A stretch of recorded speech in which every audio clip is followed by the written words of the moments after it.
Go. Hey. Are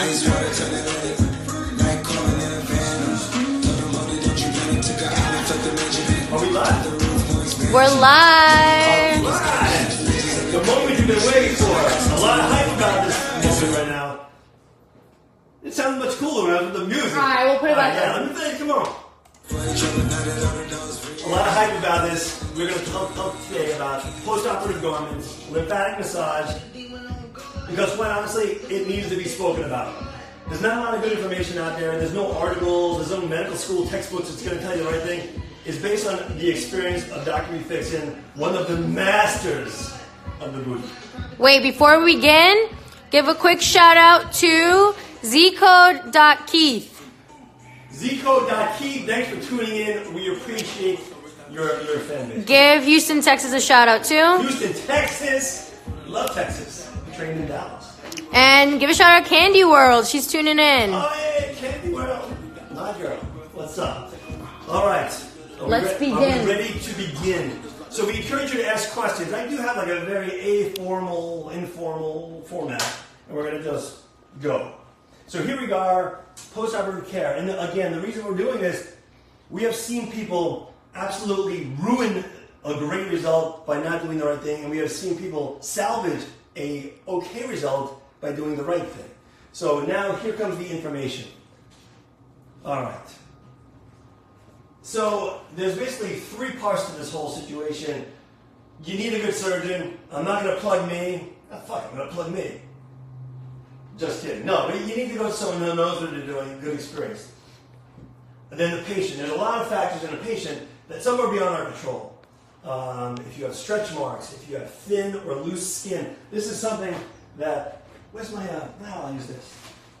Something that's very often overlooked. So if you are a thin-skinned patient and you do very aggressive lipo, your chance of getting an indentation or a lump or bump is very high.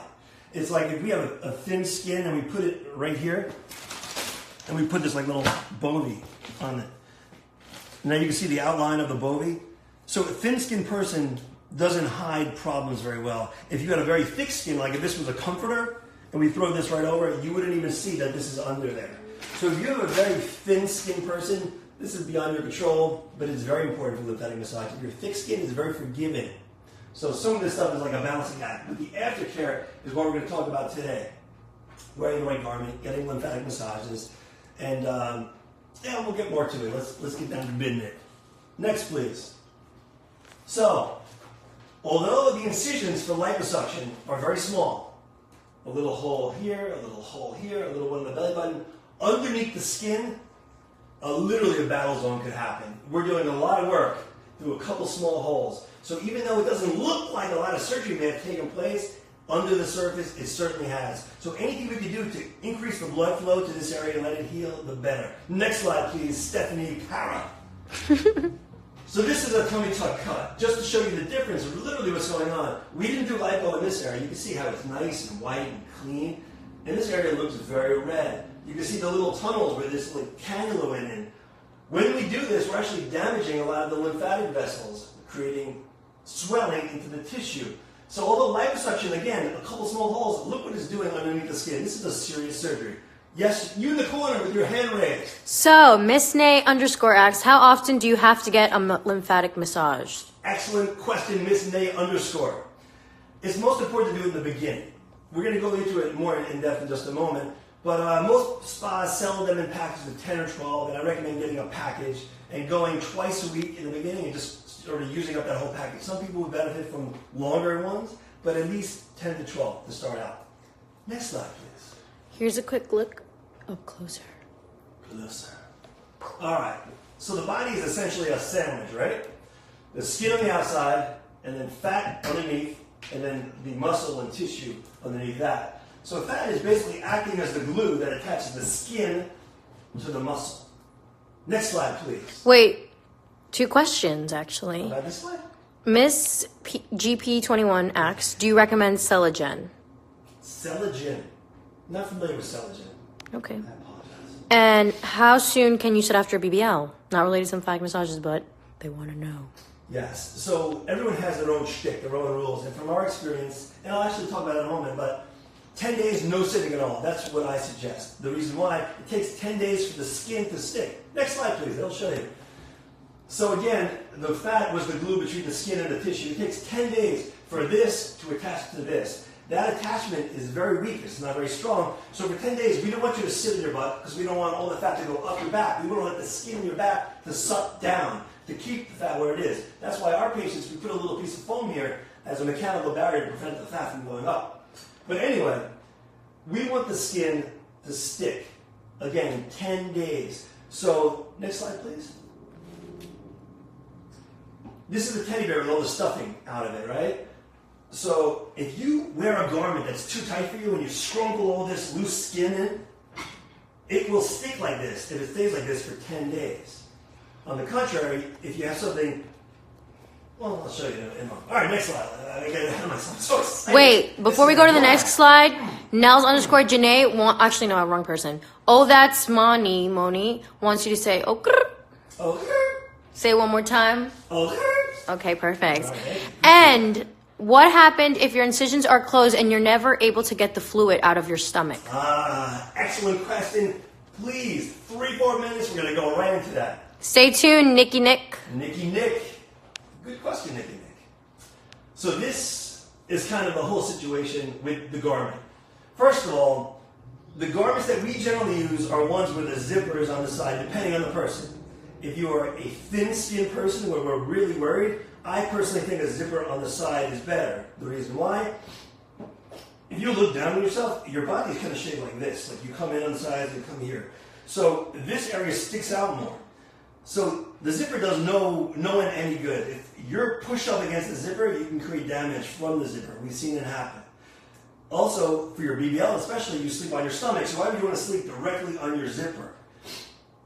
Sorry, some congestion. We got it from Galaxy stuff here. Ew. There are garments, and the ones we use are from faja. We'll list the name later. But there's zippers on the side. This way you can sleep on your stomach. Additionally, again, your stomach sticks out more on here than it does here. And I would personally like to see the stomach in the middle to look its best. I want it flat with no irregularities. If Drake's coming out on stage and they're like, now Drake, and he's like, what's up? What's up? Everyone's looking to the middle of the stage. No one's looking to the side. No one's looking to the side. Your eyes, naturally, when you check out someone, you go to the middle. So me personally, I think a zipper on the side is better. That being said, for the first couple of days, you want this relatively tight. The reason why, you want to get all the fluid out. As long as the fluid is coming out, fantastic. The goal of the garment for the first couple of days, get the fluid out. After that, for the next 1 or 2 months, we want to make sure everything is nice and level. Like I talked about before, you don't want to squeeze into the tightest faja. A lot of people think tight faja is good, tighter faja is better. No, no, no. You want to make sure the skin's nice and flat, and let the faja give you a gentle hug so everything is put in the right place. Again, the skin will stick. If you're crumpled like this, the skin's going to stick crumpled like that. So you want to make sure it's nice, flat. Some people will wear the faja, put their skin in, and pull the skin up just to make sure it's nice and flat. Question with the Louis Vuitton scarf. That's me. How soon should I wear my faja after surgery? Jamstone 20? Jamstone 20. Our patients wake up wearing the faja. I personally think that's a great idea. Now again, this is not in any medical school textbook. This is all based on experience. We've seen without, with, early, tight, loose. This is based on experience. You should wear the faja, in my opinion, right away. And yes, another question. Does it look really weird if you gain weight after lipo from Brittle's 15? Once the fat cell is gone, it's gone forever. After puberty, you do not grow more fat cells. However, a fat cell can grow in size. If you gain weight after, it's probably going to go to other areas, whether it's your butt. Many times it is the butt, because most of the fat then resides in the butt. That's right. Go to the face and go to the arms. Eventually, the fat will spill over to those areas. It would be my choice to not gain the weight, but eventually it can come to those areas, and I mean, it's not going to look awkward and weird, but it's probably not going to go there first. Very informative. Okay, thanks. So again, the purpose of the garment for the month 1 to 2 is just to replace the skin.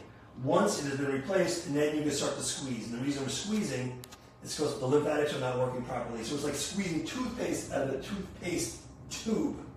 So a gentle squeeze is all you need. When you put pressure on something, it turns white. And the reason it turns white is because the blood supply goes away. Like I showed you before, it's a surgical wound under here. Even though you don't see it, it is beaten up. So why not get all the blood supply to the areas to heal? So this, not that critical. We just want the water out. This, a gentle hug to allow the skin to go, and then progressively you can squeeze. Those waist trainers, I don't believe in it. After surgery, I think it's a very bad idea. But once you're healed, 6 months out, God bless, squeeze the shit out of yourself because you're healed. But in the beginning, it's a gentle hug. That's it. That's it. Next slide, please. So, y'all want me to answer some questions first? Questions, absolutely. Is there a special butt undergarment to keep the lift? I dislike the fake lift look. Do you just give like a butt garment, or you? We've tried the garment with like the ass cheeks cut out. I don't think it's that good. The garment, in my opinion, for most people, is really for the liposuction areas. I'm not too concerned about the garment shaping the butt. For some people, it helps when you do a tummy tuck and a butt at the same time. Many times, the butt will look a little weird in the beginning. It sits very high, and you need the garment to push it down. But if you just have a straight up BBL, the garment is really for the lipo. I don't really care so much about the butt. And that's the problem. When you go smaller, smaller, smaller, the garment's getting smaller here, but it's also getting smaller on your ass. So I'd rather get you a big garment, go to a seamstress, let them take in the waist, and let them leave the ass alone. And it's a lot cheaper than rather than buying 2 garments. And do you recommend any vitamins before your BBL surgery? Someone's actually coming in next month, so they want to know. Hey, well, welcome to the camp. Vitamins before, vitamin C is very good. Arnica and bromelain will definitely help minimize bruising. Iron. Yes, thank you very much. Iron. You lose quite a bit of blood for this surgery. Get your iron up as high as you can. You're going to feel better and stronger quicker. Slow Fe or ferrosequel are the 2 irons that we recommend because they're slow release. When you take iron, it binds you up. It's like me during Passover eating too much masa. It's like Bobo. Poor Bobo the cat. Dr. Who loses cats constipated. Aww. It's horrible. Horrible. Did I say next slide like 5 times ago? Yeah, but we're answering questions. Oh, okay, sorry. All right. So how does the swelling get out of your body? Swollen foot travels through lymphatic vessels into a lymph node, and then you pee it out. That's how it goes. Next slide, please. These lymphatic vessels are throughout your body, and these are the lymph nodes. So the main lymph nodes that we're dealing with are the ones here, the inguinal lymph nodes. There's a big host of lymph nodes here, but swelling is gravity dependent, so it's more likely to go down than it will to go up. Although during your lymphatic massage, you may notice they're pushing up too, but it's more important that it goes down. Now, when you have a tummy tuck, we just cut through all this stuff. We have now blocked the passage from this down to here. That's why these massages are so important, because you can massage beyond the scar, and that eventually channels the swelling to this area and allows you to pee it out. Question? Speaking about tummy tuck, someone said they had a mini tummy tuck done, and they noticed a bulge in their upper area. How is this fixed? Bulge above from a mini tummy tuck? Then this is probably just fat. A mini tummy tuck does not address this at all. Okay. This will not make this tighter. You can do lipo here, but if you have erectus diastasis, like a muscle separation that we tighten, you can't fix that with a mini tummy tuck. Mini tummy tuck is this to this. Okay. Okay. The package looks good in these pants, huh? Yeah. Sorry, just saying. So this is what it's all about. Swelling, lymphatic massages. When we go in there with the cannulas. Oh, next slide. Wait, let me just show them really quickly up close. For those of you who have bad eyesight like I'll myself. take a sip of my coffee. Here's all the lymph nodes, guys. All right, next slide, bitches. So these are the characteristics of that lymphatic vessel, that one that we showed you, that goes from the swelling to the lymph node. They're very, very, very thin. An artery is thick, it has a thick wall. They're very flimsy, they're easy collapsible. What are you making faces? You said thick. Very mature. There's no valves. So like veins have backflow valves that prevent blood from going the other way. There's no pumps. An artery has a pump, a heart pushing blood. So this is basically a flimsy vessel with nothing blocking fluid from going up or down. It just kind of sits there. So if you're not manually pushing this stuff out, your swelling is going to stay stagnant. Additionally, this is a good point, if your garment is too tight, you're collapsing all these vessels. And you're now trapping the swelling in your tissue. So it's not going to be able to go anywhere. So that's why we don't want a garment that's too tight. And again, because there's nothing pushing the fluid out, you need to do these manual lymphatic massages. It's good. My nipples are so cold. Ready? Next slide. So, wait, quick question. Are you guys using basket cannulas for lipo? The majority of them are 3-hole cannulas, and then there are sections that we use basket. If we're going to do etching, many times like above this area, you really want to go ham to get that spot really tight. So we'll use the basket there. If you have like a little hard nodule, sometimes from prior liposuction, we'll break that up with the basket. But we don't use it everywhere. I just want to give a quick message. For those of you who just tuned in, who are asking questions we already answered, we're going to post this on the story because some people are asking questions that we already answered. So I'm just going to post it on the story after. So don't think I'm ignoring your question. Cool. And we're going to put this on YouTube, I understand, too, right? Okay. Rosie's on that. Cool. So the lymphatic vessels during the healing of liposuction or tummy tuck are not working properly. Why? Some of them are broken because we went in there with a cannula. We went crazy. We went 10, 20,000 times. We poked you with a stick. In the process, we made those tunnels. We broke some of the vessels. Additionally, when everything gets all congested, you're actually kinking the vessels. When you're wearing a tight garment, you're actually kinking the vessels, trapping the swelling here, thus not allowing it to go to the lymph nodes, not letting you pee it off. Next slide, please. Are lymphatic massages painful? I personally haven't had one after surgery, but what I've been told is it's a good hurt. It feels great. I will say people come in walking like anesthesia robot, and then they leave like all loosey-goosey, like everything's flowing good. They feel much better. I have yet to meet someone that said, I'm sorry I did that. Everyone says, I should have done it earlier. That was amazing. Awesome. Yeah. So there's 2 ways you can absorb stuff, right? So one, this is like caviar. I Googled like things squirting, and like I had all this porn show up. Yeah, it was like all these disgusting. So this is caviar, right? If I stuck a needle in this, it would squirt. Whoa, I think the whore is haunted, bro. What the hell? Kodak is just trying to interrupt. He's interrupting. Kodak, shut up. He's a suburban kid now. Oh, yeah. Suburban. Anyway, so when you're filled with fluid, you could pop a needle in this and it's going to squirt. And that's what's happening on the first couple of days. And I've had patients call and say, I went for lymphatic massage, but it wasn't a real lymphatic massage because no fluid came out. That's not necessarily always happens. In fact, it's not always great when it happens. A lot of our patients aren't as wet as they were thinking. Ew. You know what I mean. I know what you mean, but it was weird. They're very moist. Ew. I know you can't take that word. Now you screwed me up. Oh. Sometimes that fluid coming out, because like I've seen like a lot of the spas that I follow too, they'll show like, it's because it's a cool video, it's like popping a pimple, everyone likes to see stuff squirting. But that's not always a great thing. Sometimes it's a seroma, and that's for the draining out of the holes. So the fact that you had no fluid doesn't mean anything. Like look at a sponge, right? A soaked sponge, you take the sponge, put it in the sink, it's soaked, it's all wet. You can stick a needle in this sponge, nothing's coming out of that needle. The sponge is engorged, and many times that's what's happening to the tissue. The tissue is all swollen, so you may not be leaking out, but your urethra is loaded with tissue, swelling, engorgement. Patients weigh themselves after the surgery, and they're like, you do lipo, I weigh 5 pounds more than I did before the surgery. This is normal. You are loaded with swelling. Where is the swelling coming from? One, we fill you up with these bags of fluid. Well, not this bag's empty. We fill you up with 2 to 3 bags, liters of fluid. Then you get some bleeding, that collects in there. When you create damage to tissue, your blood vessels actually become more permeable so the little blood can go to the areas to heal it. So now you have more leaking in the tissue. Secondarily, we're giving you IV fluid. That goes now to the tissue. Also, all these chemicals are released from your body as a response to the injury, and that opens up all the vessels in that area. You're basically just engorged with swelling. Totally normal. Lymphatic massage is really the best way to get it out. We have seen people after surgery that come in for a follow-up, and you can tell like who's getting it and who's not. Okay, next slide, please. I think I'm almost done. Yeah. Shit, that was the last one. I thought I had some more stuff.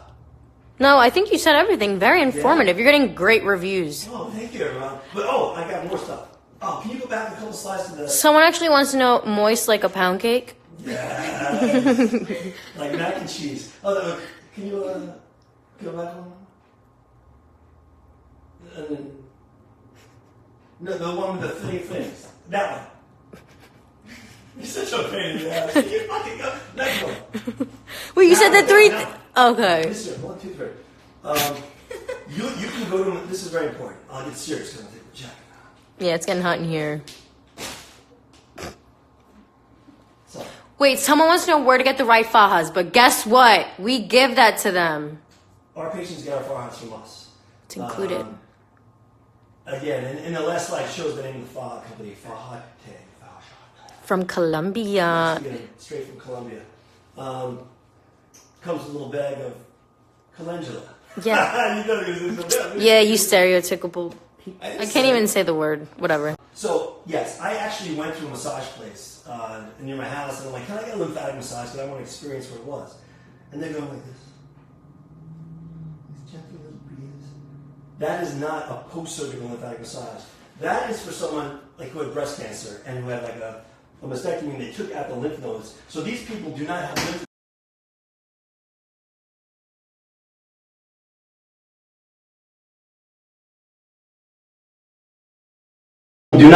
nodes.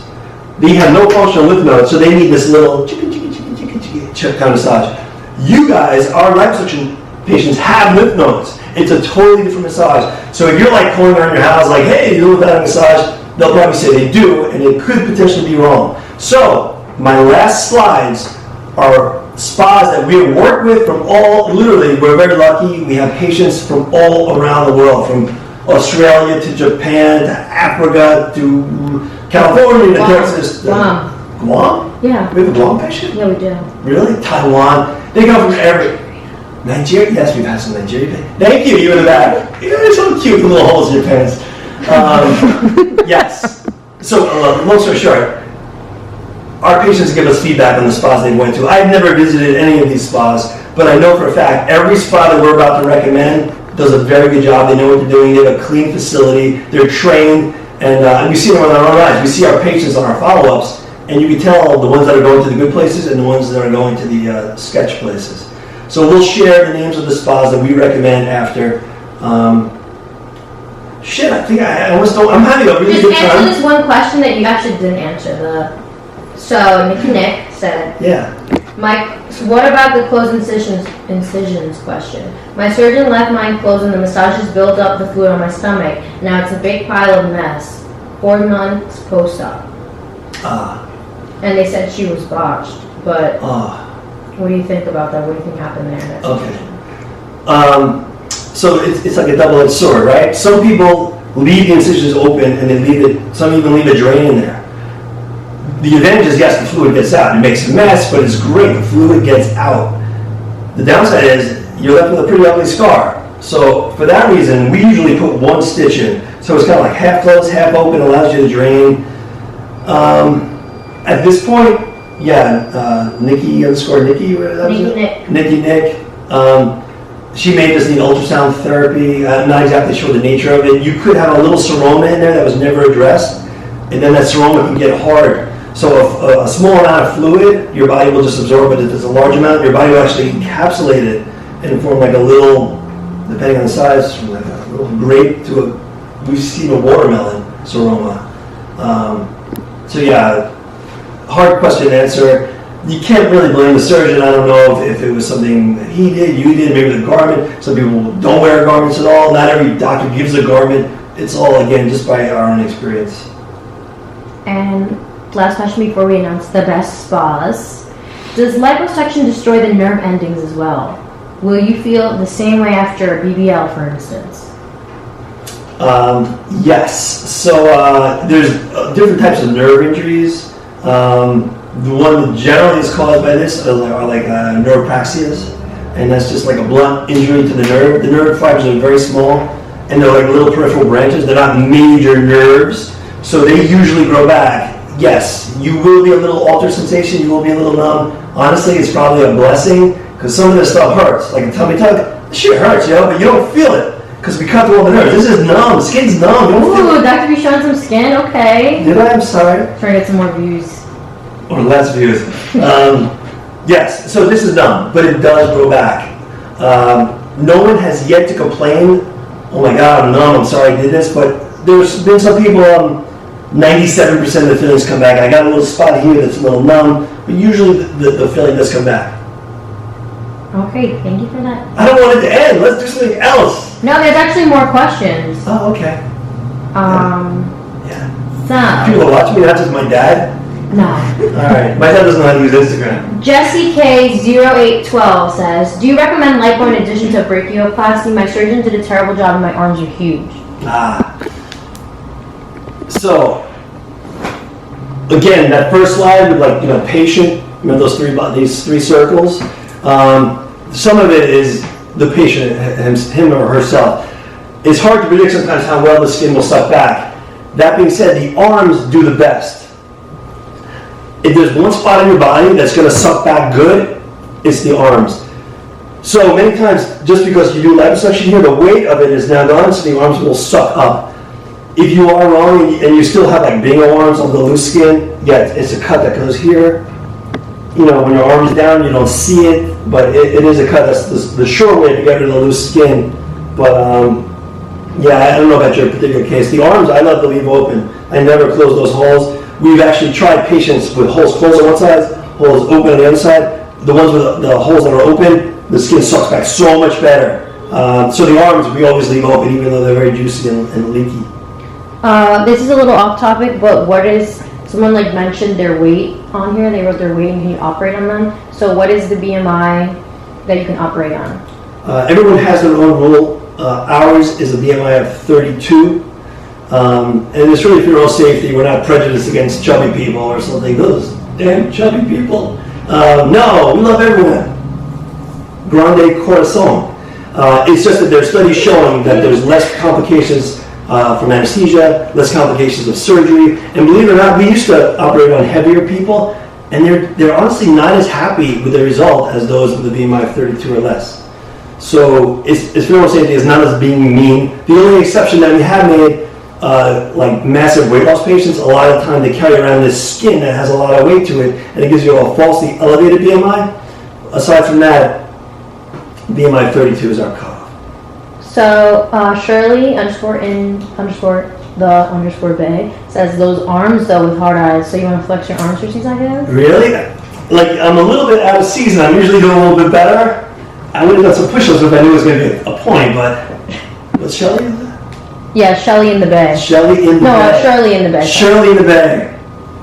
Actually, look at your DMs, baby. I'm working on it. A couple months, you're going to see when I'm going to get back on it. You know what I'm saying? And just to get back on topic, if you are interested in what your BMI is, you can literally go on Google and type in BMI calculator. Yes. Put your height and weight and it will tell you. But we operate on 32 and under. Facts. And what is the hold on. Do you recommend fat grafting and lipo or another round of BBL if you feel that one cheek isn't as full as the other? So no two ass cheeks are symmetric. They should look like sisters, but not twins. You've probably heard that 100 times already. It's not even funny anymore. But it's up to you. If it's a noticeable difference that really drives you crazy, you can do a little bit more lipo from that one spot. Some of the fat does go away. It's 30% of it goes away, so it is unpredictable. So sometimes one side just does better than the other. Some people favor one side of their butt cheek when they sit. They don't even realize it. The more you stay off your butt, the better. I mean, no matter what people say. There's no studies that show it's true. We've seen people that spend the whole day at a computer desk. Those who are bus drivers, their butts are flatter. If you're from El Salvador, you have a flat butt too. Same Marissa, she's got a pretty good butt. Our nurse. Can I get a BBL if I have premature ventricular contractions, PVC? Depends how many. We would have to get cardiology clearance, but we've had patients with that before. It's not an exclusion for surgery. Okay. It's just as long as their primary care doctor clears them, right? Yes, exactly. What is the best BMI if you are smaller and want to get a BBL? Our money number for BBLs. So I like to learn every day from our patients. So I always look back at our best results. Like, what was her weight? What is it? She smoked backwoods? No, good.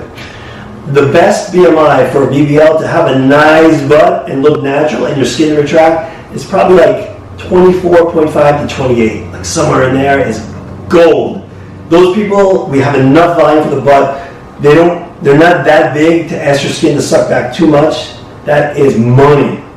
Lose a little bit, gain a little bit, whatever is showing that little zone right there. Perfecto. Do you do tummy tucks and BBL at the same time? We do. Not everyone does. We have mastered it. We do it literally every week.